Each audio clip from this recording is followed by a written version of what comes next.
especially you live in the fucking frozen communist shithole of Canada. Yeah. It's cold. You get real cold water. When's the last time you've been up there? I don't go up there anymore. You refuse, right? Yeah, I just fucking what they've done up there, what they did with the trucker rally, and what Trudeau's doing with guns, and what they're trying to clamp down on censorship on the internet. That guy can eat shit. Like that place needs 100% an overhaul of government. Like they're sliding down that dangerous road of communism that scares the shit out of me.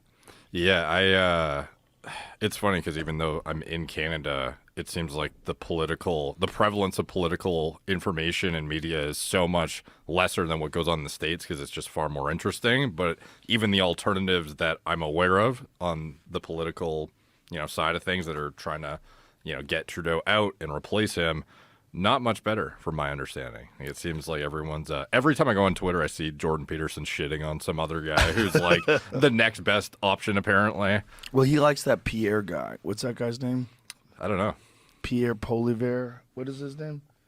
There's the guy who's the reasonable Republican type character or conservative character. What is the... I think you said it. Yeah, Pierre Polivier. That guy's very smart. Okay. He's very interesting. There's a really funny video. I don't know if you ever saw it, but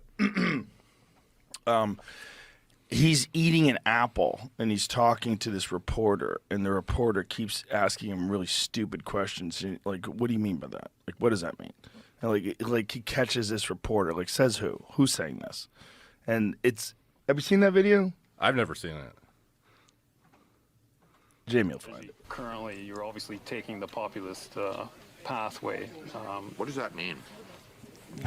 Well, appealing to people's more emotional levels, I would guess. I mean, What do you mean by that? certainly Give me an you tap very strong ideological language quite frequently. Like what? Left wing, this and that, right wing. I mean, It's like just buzzwords. Talk about. I never really talk about left But or right. anyways, a lot I of don't people. really believe in that. Okay.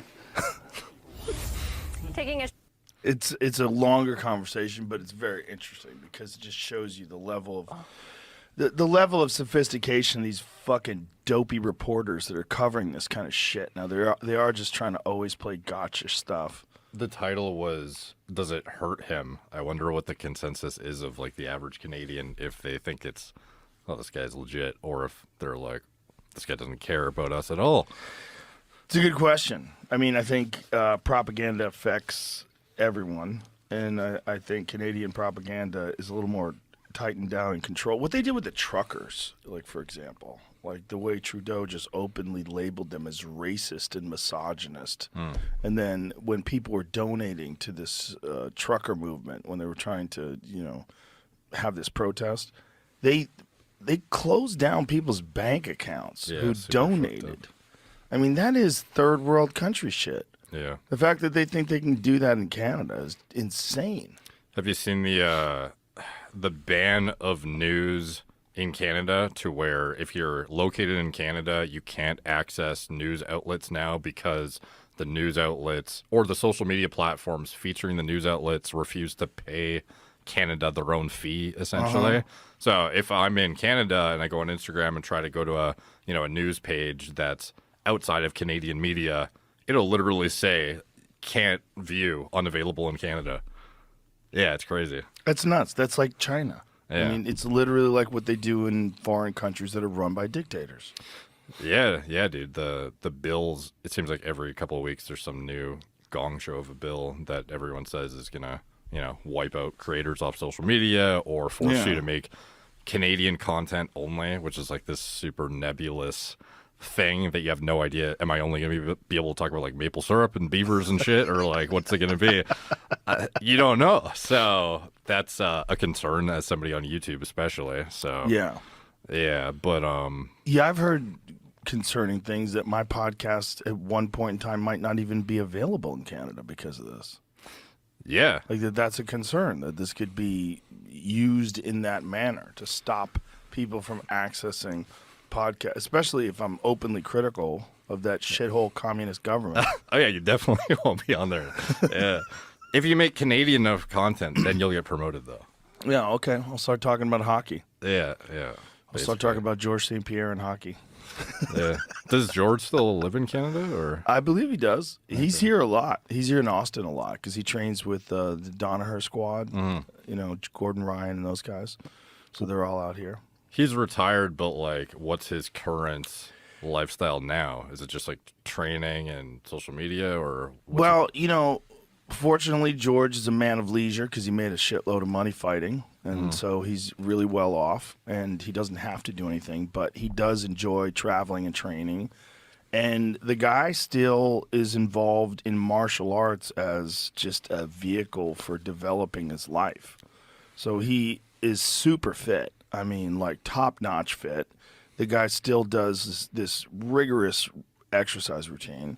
He still trains with all of the, like, these guys are professional jiu-jitsu competitors.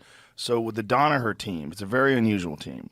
I know you've covered Gordon and his steroid use and all that jazz. And what I like about Gordon is he's fucking super open about it. You know, like he's not hiding shit. Yeah. He's like, look, everybody does it. This is what I do.